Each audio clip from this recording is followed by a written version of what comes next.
All right, welcome. This is Psych 2511868 Lifespan Development, and this video is intended to help you understand how to succeed in this class. And I'm going to just admit to you, this is my first time recording a video for class, so I'll be a little nervous. And I'm hoping you'll forgive me, because if I try to make this perfect, I'll never do it. And it's got to be done because I want you to get this information.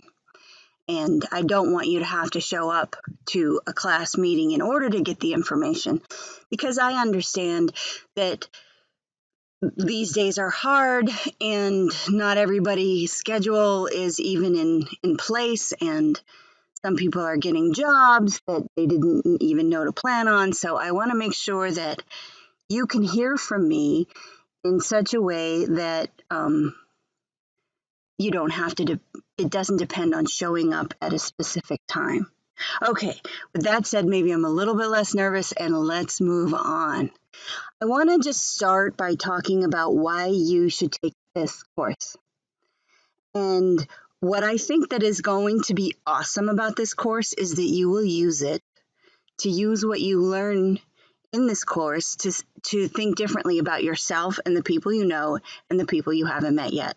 Let me just think about that instead of just reading it off the slides, and tell you what I mean when I wrote that, which is really, if you take this course with a mind of learning the content because it's important, but you also allow it to sink into you, to think differently about who you are and how you became who you are, you'll think differently about yourself potentially, and maybe that'll be a good thing. And you'll also learn more about other people such that you can give them some slack.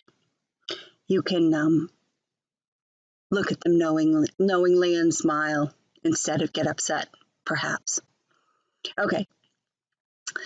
So the official course objectives, let's just get this on straight. These are, this is what was provided to you by Chafee. This is what the institution has decided is important for you to learn in this course. And I'm just going to let you know I endorse these objectives. These are good. And they're also available to you on the Canvas website, which we're going to look at a little bit later in this presentation. We're going to actually go and look at the Canvas website so you can see what's happening there. But essentially, you're going to learn about the sequences of development that include physical, social, cognitive. And by that, we mean our body, our relatedness self, our self that's social, that's related to other people, and cognitive, our minds, how we think. And we're going to see how those changes all throughout our lives. That's why it's called lifespan.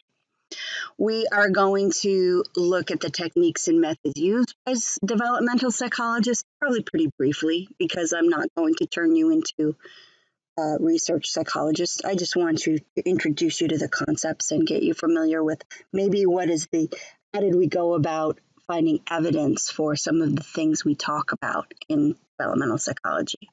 You're going to discriminate between different theories. We'll deal with that right away this week. You'll learn how to look up information on this topic, draw conclusions about our culture's view of childhood, adolescence, and adulthood, analyze real-life situations, including your own, apply knowledge about lifespan psychology to your own experience, and differentiate between different types of research methodology, which really seems to be a repeat of item number 2, this one, and critically analyze the controversies and limitations of the lifespan development theorist. So if you have been taking college courses in social sciences, you'll know that one of the big deals that we have when we are social scientists is recognizing our limitations. And you're going to find that's a theme of what I talk about and even what you read about in the textbook. And that's a good thing, because most of the rest of the world, in fact, that's one of the good things about college itself, because most of the rest of the world is so busy being certain about things. And in fact, you want to be certain about things. You are feeling like life's a mess, and what can I cling to that will float in the water like a life preserver, and that's so understandable. But one of the things that you learn if you go deeper into the social sciences like psychology is that the life preserver isn't certainty.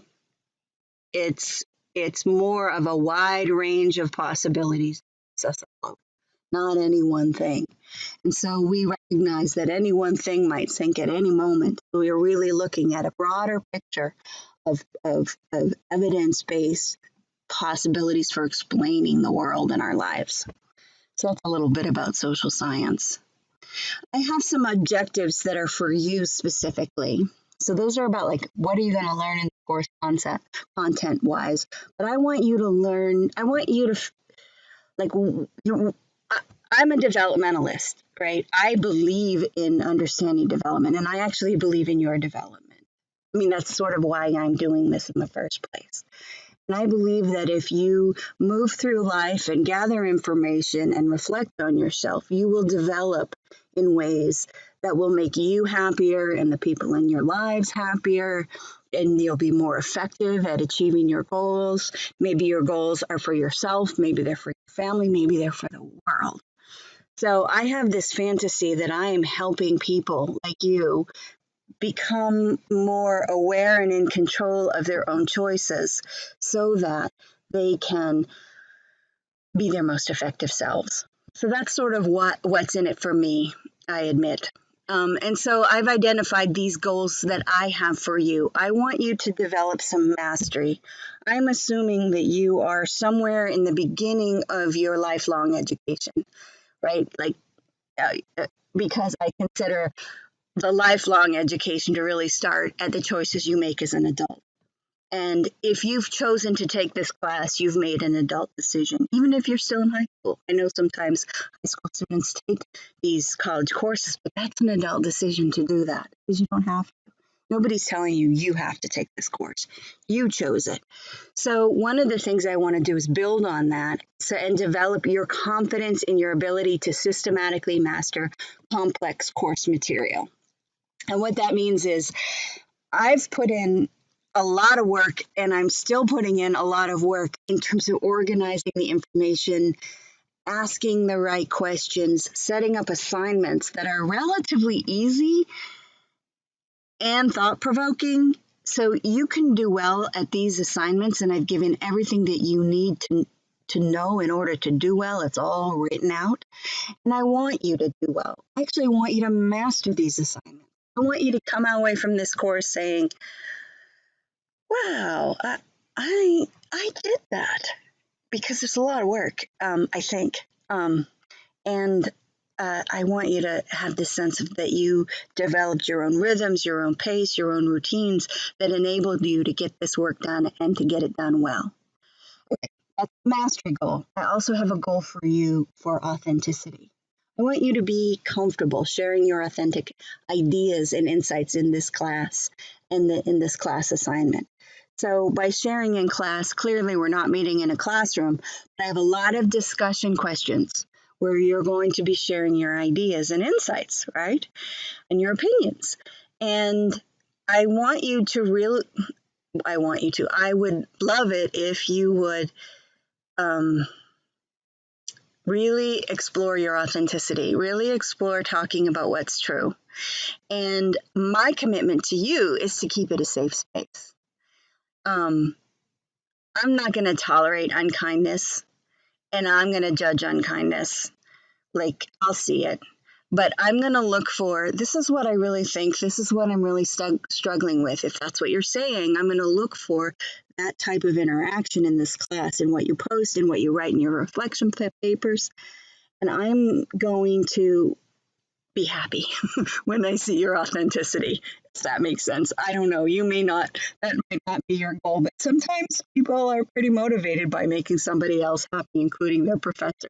Not necessary. I wanted you to know that that's something that makes me happy is when I see somebody's sort of identify their real thoughts, their real feelings, their real and recognize that it's not necessarily something they're going to cram down anyone else's throat, but express and explore and potentially even alter if it's appropriate. Okay, that's authenticity. And then my goal for your future is that you encounter this type of study, this developmental lifespan approach, and you determine whether or not that is right for you. You know, it's perfectly good if you say, enjoyed the class, don't want to do this for my life, or I'm going to put this information into my back pocket. I'm going to pull it out when I'm an adult and I'm facing a crisis, a disruption in my work or something. You may remember something about what you learned here, or you may take the information that we learned about children and use it to help you raise your own children sometime. You may never have a career in this field, and that's totally okay. Our learning here applies to life. All right, how are we doing? Let's see.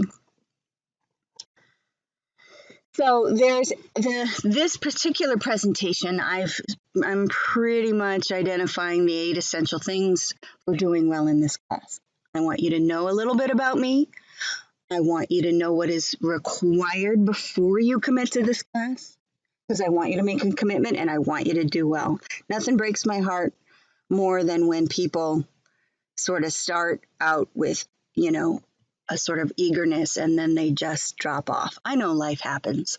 I don't take it personally much, but I do care. I do care about whether if you start something that you finish something, because in your young life, developing the habit, finishing what you start will serve you so well for the rest of your life.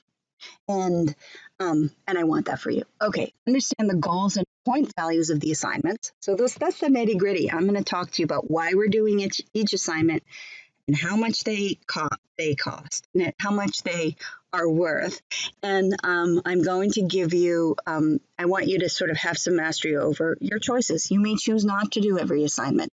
You may need to make that assessment because your life is complicated. But I want you to understand the different point values and where they fit into the larger picture of what you're learning. I want you to get the text right away. Don't wait. Textbooks are cheap now. Everything's half off on Amazon last time I checked. This particular textbook, I paid the full price on Amazon and it was $33. That might be a lot of money, but it's like half off. So I want you to get the textbook right away. There are also other options. I'm using it online in part because I like to shift back and forth. Some of my assignments also allow you to copy and paste from the textbook. The reading guide is, well, I'll get into that, the reading guide assignments. And so you may want an online version. I want you to think about pacing your work on the modules so you can enjoy it. This is important. I know that sometimes we develop relationships to our scholarship in high school that is all about trying to get away with the least amount of work. And that's kind of a fun game. But I want you to stop playing that game, because the new game that I'm proposing is that you enjoy what you're doing. And that might involve a little bit of procrastination because you need to see if you can do it in an hour, and I'm cool with that. But the new game is, how much can you enjoy your learning and your college experience?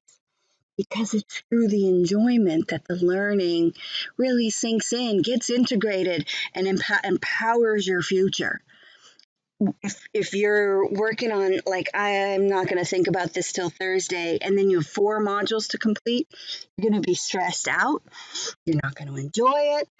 You're going to avoid it in the future. You might end up failing just for lack of your own work.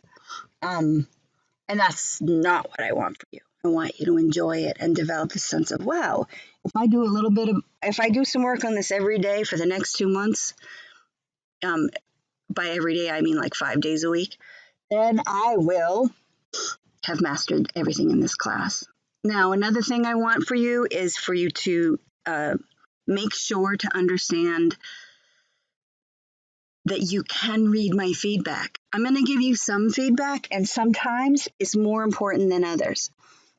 Like sometimes I'm telling you, whoa, you're really missing the boat on this assignment. You've got to change I'm grading you on some factor. Like one thing that I grade on, like I can't stand it when somebody sends in a one-page assignment and it's all one paragraph. I'm like, find a way to make your thoughts distinct and put them in separate paragraphs. Distinct thoughts, separate paragraphs. That's one of my things. And every semester, there's a student that doesn't know that about me. Maybe they were late on the day that I talked about that in class.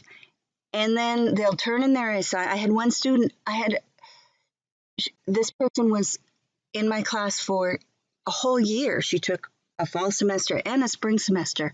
And it wasn't until the day before the final of the spring semester that she even realized that I've been writing her feedback the whole time. So I've elevated this desire so that you can't take this course without knowing that I'm going to give you some degree of feedback, even if sometimes it's just encouragement. Sometimes it's just like, yeah, good job. Because sometimes often that's all you need is to see that I saw it and it was good. Another important thing for you to do well in this class is to know that if you don't turn your work in on time, turn it in late. Not that big of a deal. I don't judge anyone for turning in work late. I do have a policy. We'll get to that. And you just accept the consequences. No big deal. I think that another bad habit that we may take from our high school experiences is this feeling that if I do something wrong, I'm bad, and the teacher will be mad, and the teacher will think less of me. And I want you to know that in college, that's not how it is. In college, I know you have a life. I know you need to make choices. Sometimes your family may have a thing or a good thing or a problem, and you've got to attend to it. Maybe work is calling you in at the last minute, and you've got to attend to it. So I do not judge you for being late, but I do have a consequence for being late. And all you have to do is accept it and keep moving on, and you can still plenty of opportunities to make up for any lateness. And then the last thing is I want you to realize that I'd grade you on grammar to a certain degree. I'm going to tell you at the end of this presentation what the grammar rules are that I care about, because maybe some of them I don't care that much about, but I want you to know what I care about. Right, so I'm talking, but I want to tell you a little bit about me. One, I'm a badass. I'm a former Disney executive. I was a vice president for an internet startup in New York City. I've been a keynote speaker. I've spoken at, I think maybe I'm exaggerating when I say keynote speaker, but I have spoken in front of like hundreds of people at a time on topics related to leadership and individual differences. I published 2 peer-review articles so far. I'm a PhD student. I'm not in class anymore. I'm sort of working on a number of projects toward my PhD at Claremont Graduate University. I'm also a research assistant, and I work on a grant that's been funded by it doesn't matter. And I'm a mom and a stepmom, so I know something about my own growing up, and I know something about some other children's growing up, the ones that I helped raise to a certain degree. And I consider that to be kind of badass too. Also, now here's the hard ass part. I punish plagiarism. What's plagiarism? It's written all over the syllabus, the definition. It means when you present someone else's words as your own. Now, can you quote somebody? Absolutely, but put the quote marks in and say who said it. That's not plagiarism. But if I see like a sentence and I'm looking at that and I'm saying, wow, that's pretty fancy compared to all the rest of what the student wrote, take that sentence, pop it into Google, I'll do my certain trick and what have you, and there are other tools to use, and I'll investigate it. because I don't like it. One, it's wrong. Plagiarism is wrong. And two, you're not here to present someone else's words as your own. You're here to find your own words for what you mean. And so I punish plagiarism. You'll get a 0, and depending on, and I might report you to the dean. In which case there are consequences that could eventually, if it's serious enough, get you kicked out of school. And I don't want that. So don't plagiarize. Okay, I'm also a hard ass about enforcing kindness. I won't tolerate petty, trolling, baloney. No. And if I see that you're being unkind, I will kindly try to correct you, but I won't tolerate it. I will enforce it. So that's to say, similarly, I'm going to protect student privacy. Now that's a big one. If you pay the confidence, if you remember, I have a goal for you that there's authenticity in this class and what people share. And if you betray anyone's confidence, I'm going to find a way to fail you. Maybe I can just fail you. Because in many ways, that's just the worst. Because people come here making themselves vulnerable, exploring their ideas. It's not easy. And if you betray their confidence, it's really serious. I also don't tolerate lies. Like I have a fairly, I trust you. I'm gonna, my assumption is that you're gonna tell me the truth. Why would you lie to me? I don't ever understand why anyone would do that. But then sometimes along the way, a student will tell me something and it will just sound like, I'll say baloney. It will sound like, I don't think so. And you don't want to even put yourself in that. You don't want me doubting your honesty. That doesn't work for you. That means that at the end of the semester, when I get to choose between rounding up, like giving you that A minus instead of the A, or the C plus instead of the C, I'm going to choose, it's going to be based on how forthright and truthful I have experienced you to be. So, and often excuses are usually the setup for things that sound like lies to me. I don't mind explanations, they're fine. It's just somehow or other, sometimes excuses can ring false to me. And also, I'm really disappointed by lazy writing. That means if you write to me in a paper or on a post, like it's a text, it just disappoints me. Call me old-fashioned, but I want you to capitalize your I's. I want you to punctuate in the first sentence, the first words of sentences. I want you to use periods. I want you to use commas correctly. I want you to spell out the words and not use abbreviations. So that's me. Maybe someday you'll get like a millennial teacher who loves texting and is going to be okay with you writing as if you're texting, but I'm not that. So don't do that with me.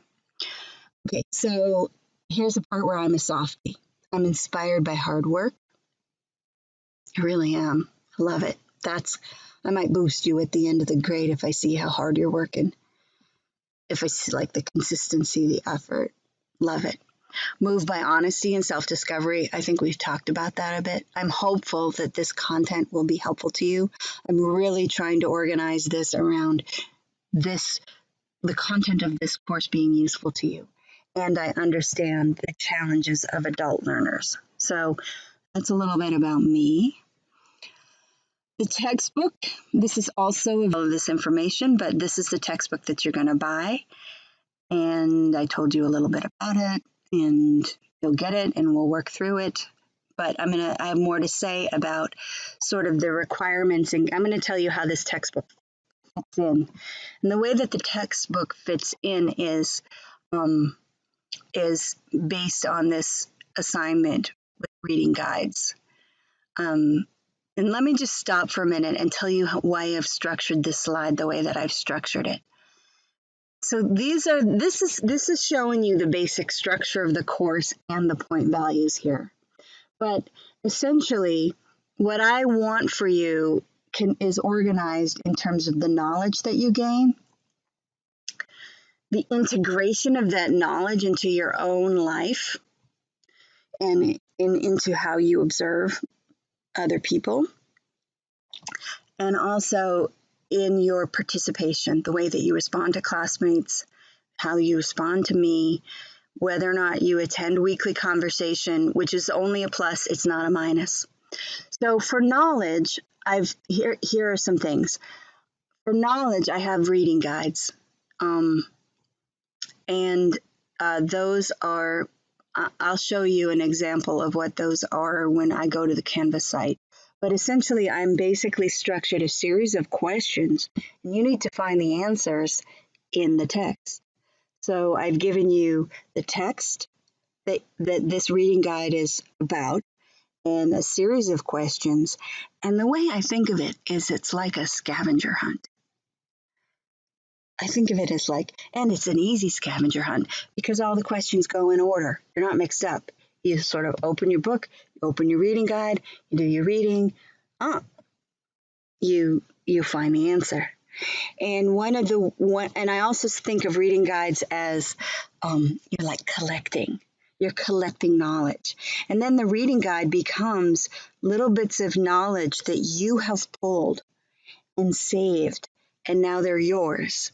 And you can refer this. It's also a way for me to say, think about this, compare this idea to that idea, and tell me what the difference is. So there's different ways that this is about you gaining knowledge. The other aspect of the course that's about knowledge is these video lectures. I'm giving you something to look at with these slides, and I'm talking to you. I'm using emphasis.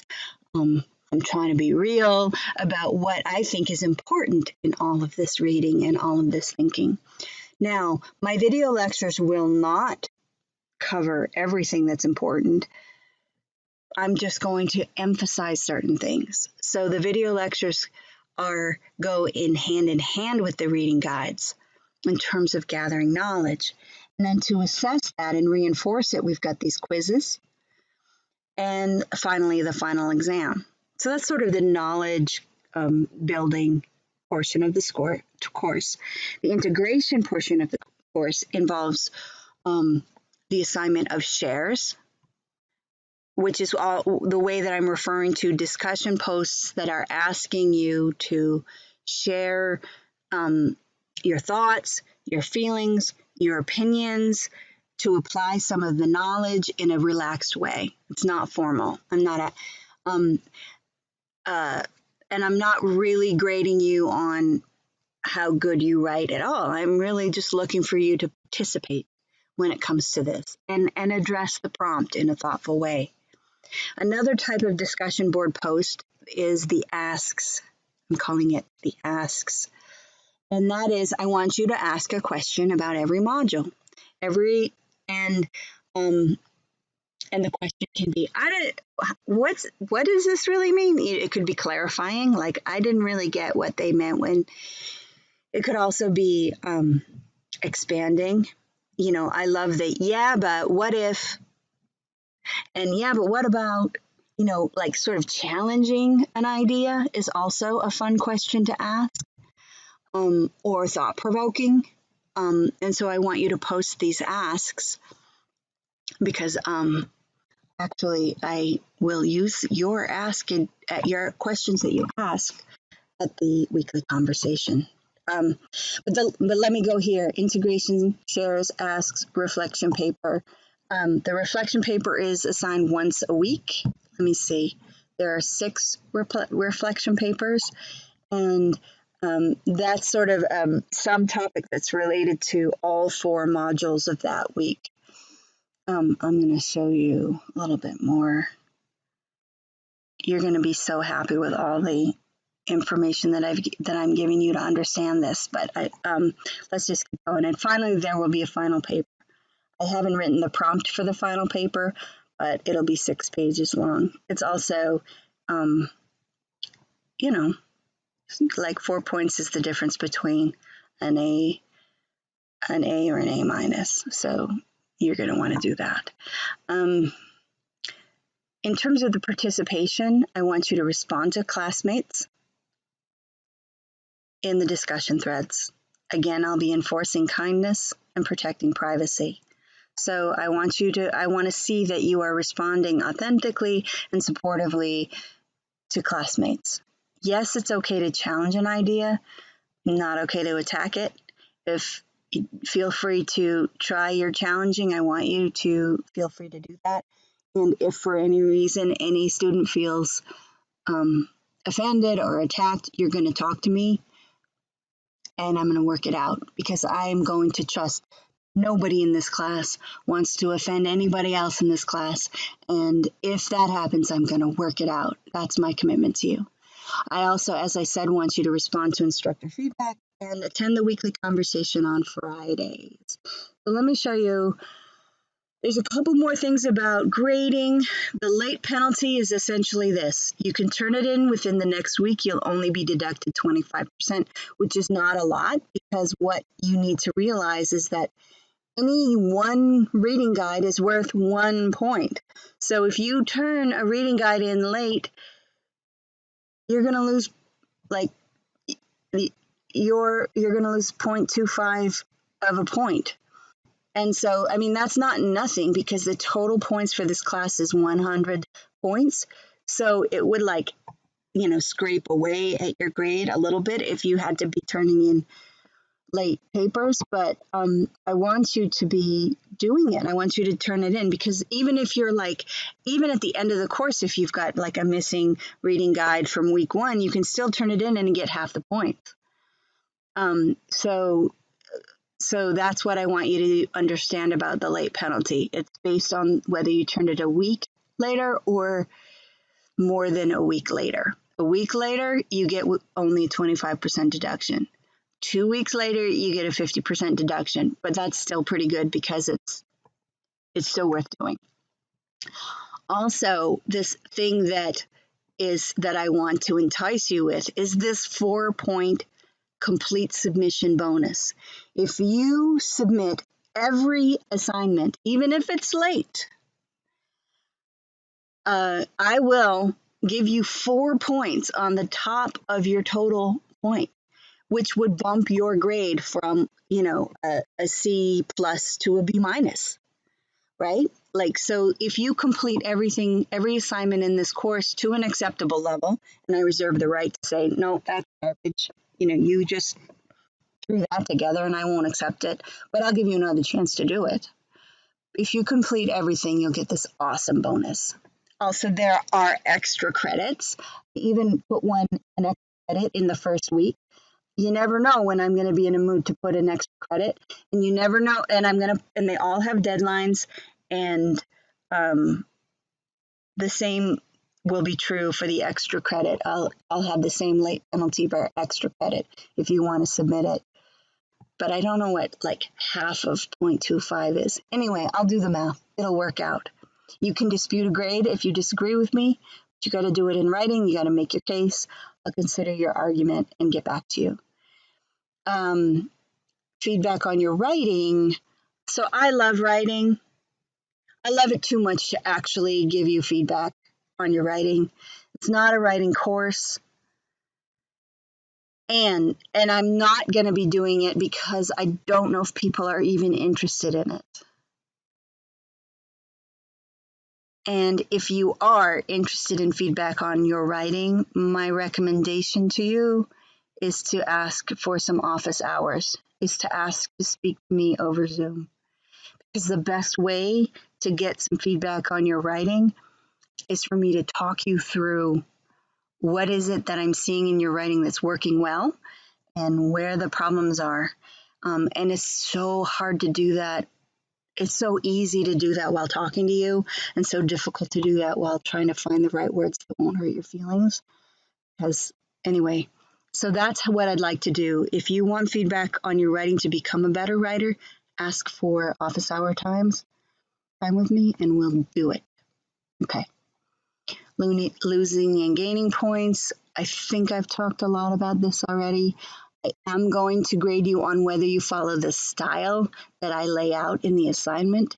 If you don't read your assignments, you might not be doing so well. I want you to pace your work. So here's a suggested schedule because every week, you're going to be assigned 4 modules. And in every module, there's a video,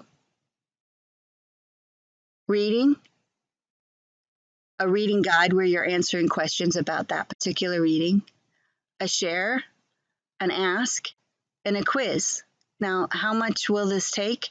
The video is going to take as long as it takes. I don't know how long my videos are because I've never done this before. I've been thinking it would be like a 10 to 15 minute video, but I feel like I'm already at that now and I don't have a clock. The reading will take, let's just say maybe an hour for the reading and reading guide because they're usually not that long, maybe longer. The share, probably 15 minutes to half an hour. The ask, 5 minutes to do. The quiz, 15 minutes tops because they're timed. So you calculate, you need to look at this bulk of work. And on Fridays, there's a 1-page reflection paper due. And on Thursdays, the shares and asks are due because my 10 a.m. conversation on Fridays is going to be fueled by the questions that you ask. And so then if you submit this by midnight on Friday morning, I can sort of scan what you've been thinking about and sharing and asking, and then we can have a conversation about it. Also, office hours are on Fridays, and you would get my office hours by requesting them. And I want to challenge you to request office hours. Like, I think that as I teach more, I haven't been teaching my whole life, just to let you know.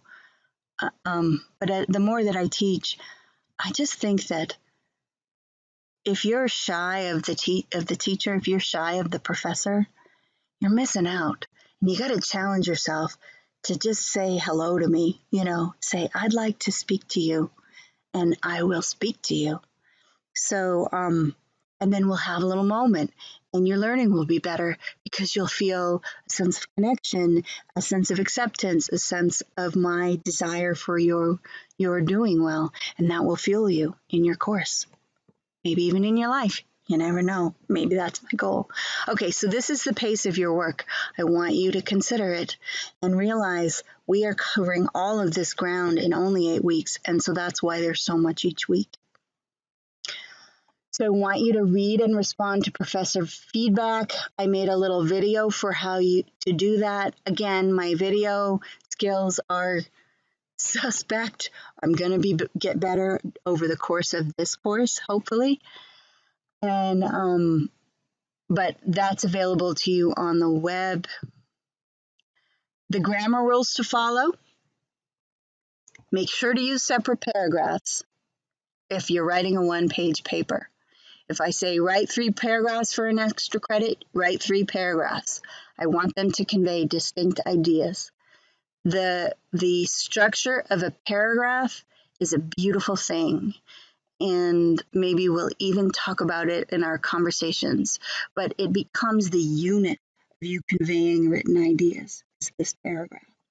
In the same way that a slide in a slide deck is sort of conveying, you don't have 1,000 ideas on one slide. You don't want to have 1,000 ideas in one paragraph. They become the units of progressively building thoughts and arguments. And I want to see you begin to do that well. Make sure to use commas correctly in compound sentences. If one part of a sentence could be a complete sentence, if it were to stand alone, comma, make sure to put a comma before the conjunction.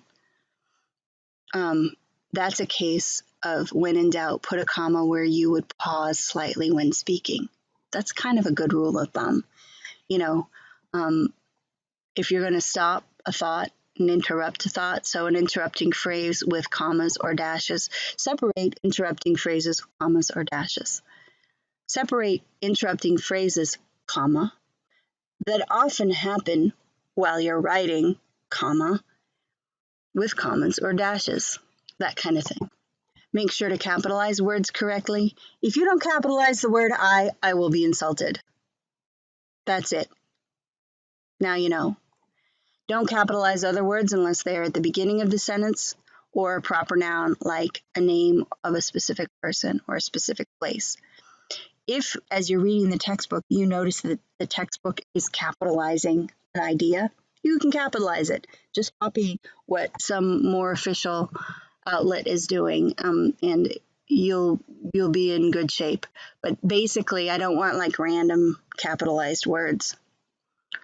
Why do I care? Because these are the kinds of things that get in the way of me actually understanding your meaning. And I want to understand your meaning. So there's a communication plan for how you can contact me. You can contact your professor directly by emailing me. There's my email address. And in Canvas, you can also email me via ConferZoom. I will contact you via emails in Canvas through announcements. So you need to make sure that you're accepting announcements for this course through Canvas. You also want to make sure that your Canvas email, if you don't check your Canvas email regularly, make sure that it's hooked up to your Panther email. And make sure that you can check your Panther email. Like, solve this problem now so that you don't get left out. This is the way that you will succeed. Contact other students in these different ways. You can email in Canvas. You can talk to each other on discussions. There might be a chat function, and you can arrange to just communicate with another willing student. We will have ConferZooms, discussions and conversations, and I have them scheduled already. There are these discussion threads, and I'll probably send you a feedback at some point. So I've ended. I want to continue recording because I want to show you. Gosh, I don't even know how long this recording is, but I do want to show you. This is my view of Canvas. This is my view of our class, right? So this is our lifespan psychology class, but I'm going to show you really quickly, just maybe I'll go into student view so you don't get confused. You know, here is the start of our class. This should be basically what you're seeing. You see all of these things, and what you see is on this course, on this front page, here's our communication plan so you can use it when you need it. You can see all the modules that I'm building out. I've built out the modules. You can also click the modules here. I've built out modules for every for this first week, and I'm still working on modules for next week. So all of this is due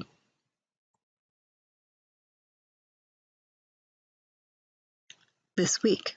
You're going to have your quiz due on June 12th. You're going to have a reflection paper due on, and so all of this work is just 1 week's work. I want you to see that, because if you don't want to take this class, if you don't want to do this much work, you should drop it. So, and if you don't submit anything by Friday night, I'll drop you by June 14th. And that's the way that is.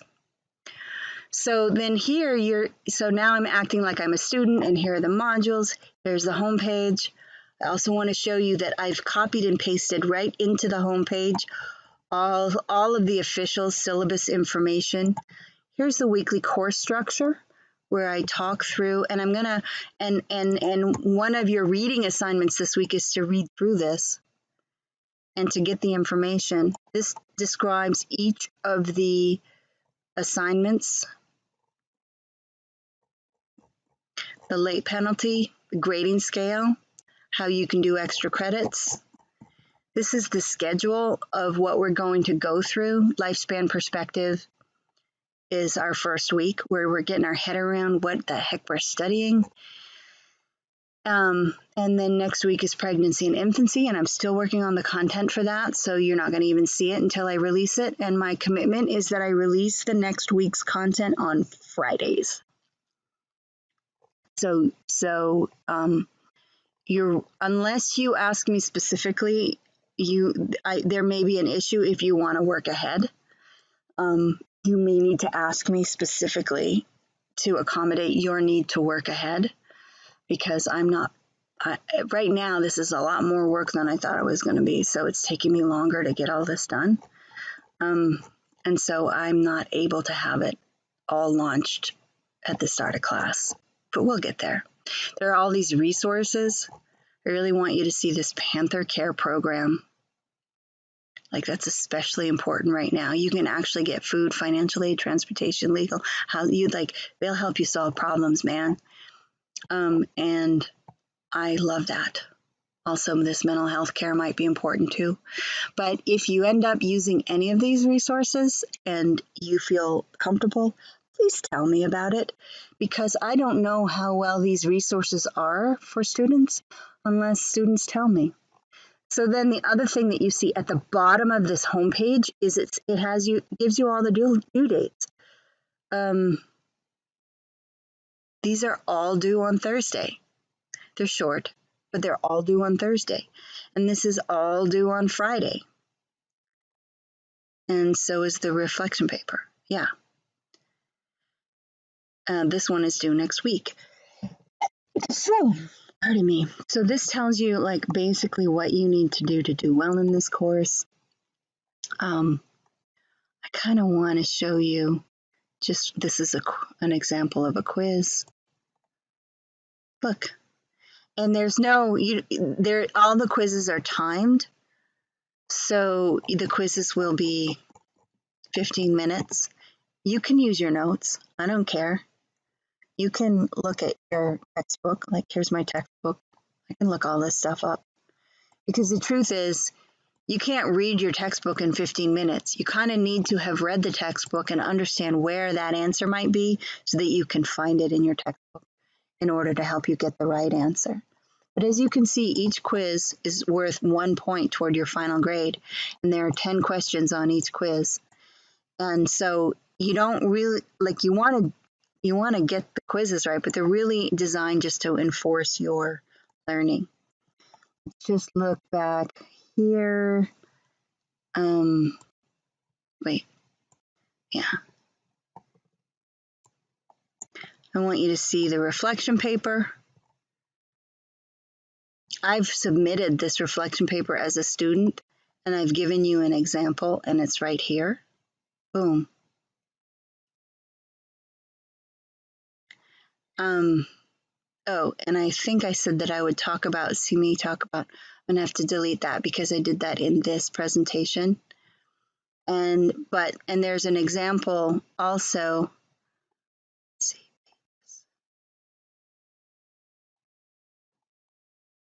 Oh, in the modules here, you get to see how to respond to professor feedback. I've shown you like a step-by-step way to do that in case you didn't know.